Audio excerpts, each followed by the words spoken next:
morning, everyone.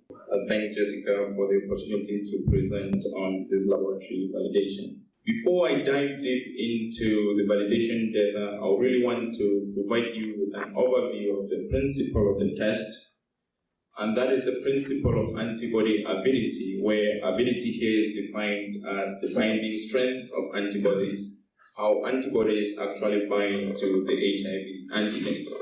Now, this is a functional property of maturing antibodies that increases over time, such that antibodies made during the early phase of infection actually have very weak ability compared to antibodies that come from late infection.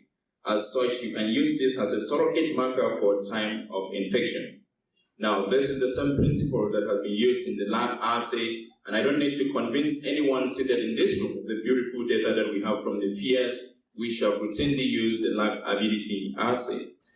In 2013, we actually extended the concept of antibody ability to develop a rapid test for HIV incidence. And this is the original paper as published in 2013, and this is the schematic of that test format, showing three different lines: the control line, the test line, which we'll be calling the diagnostic line, and the incidence line, otherwise called the long-term line. So since 2013, the test has been commercialized and now sold by two different companies. You already heard from the ambassador that we have the CDR Bioscience and then the Maxim Biomedical Core. The test from the CDR Bioscience is called the Asante test, which is a dipstick format, and that from Maxim Biomedical Core is called the Swift Recent Infection Assay, and that is cassette-based. Just to mention here that although we have two manufacturers in the market now, we might have other manufacturers coming pretty soon.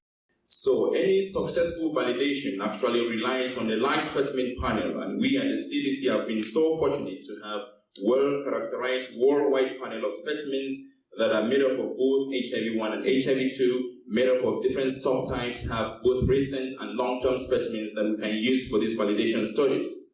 The National Institute for Communicable Disease in South Africa, as well as the National Institute of Hygiene and Epidemiology in Vietnam, are the two independent laboratories that actually participated in this validation as well. They too have well-characterized panels of specimens that they've been able to use. In all cases, what I want you to note here is that HIV status was determined by EIA or rapid test, followed by confirmatory testing with Western blot. And the reference data for recency was generated using the lab ability assay.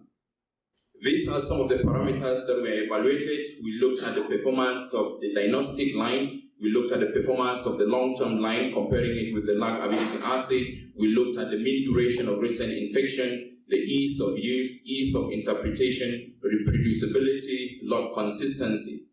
So, starting with CDC validation data, and we'll be looking at both the sensitivity and the specificity. Here, starting with CDC data, we see here that the sensitivity of the Asante is way high up there at 99.31%. Now, one of the things that I forgot to mention here is that for both tests, you can interpret them either visually or using a reader. So on the left-hand side, which is the right-hand side of me here, we're starting with the reader interpretation with that high sensitivity and specificity. If you look to the left, you will see here that when you are doing visual interpretation, the sensitivity remains relatively high at 99.14 and specificity of 98.9. What is important to note here is that for both whether reader or visual, this make acceptable diagnostic performance characteristics for WHO pre-qualification. Now, looking at the performance of the long-term line, that is comparing the long-term line with the lab ability assay, again looking at reader and both visual interpretation, what we are looking at here is the percent agreement between the lab ability and the long-term line. So for the reader interpretation, you can appreciate that a high percent agreement of approximately 92%, which did not change that much when you do visual interpretation on the right-hand side.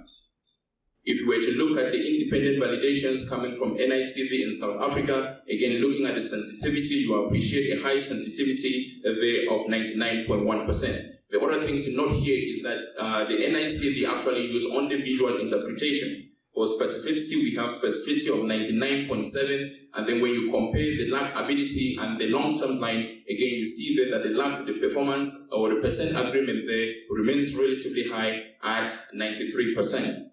For results coming from the NINH in Vietnam, again, you see the sensitivity there of 99.6% and a specificity of 100%, again, meeting WHO performance characteristics.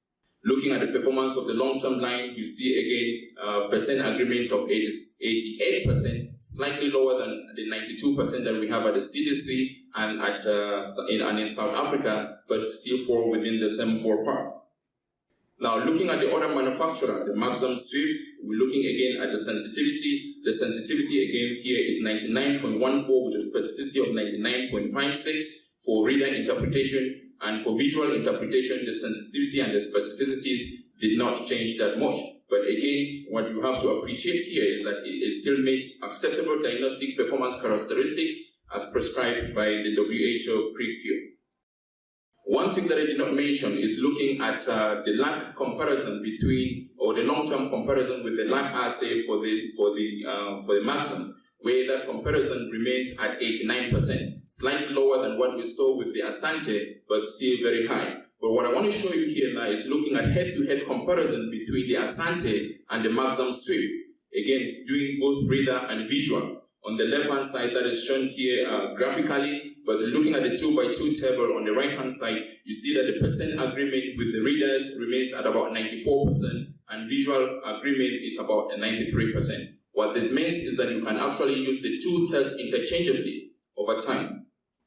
Now let me switch gears here a little bit and tell you what we do at the CDC to ensure that the tests that are being sold in the market have very high quality. So our kit lot QC actually starts by reviewing the manufacturer's data to make sure that that data actually agrees with what we expect. So review the manufacturer's data and then look at interlot consistency. We also look at interlot consistency to make sure that if the manufacturer is making, let's say, 100,000 tests or 200,000 tests, the beginning, the middle, and the end of manufacturing are actually comparable. So there shouldn't be any differences in the performance of the test.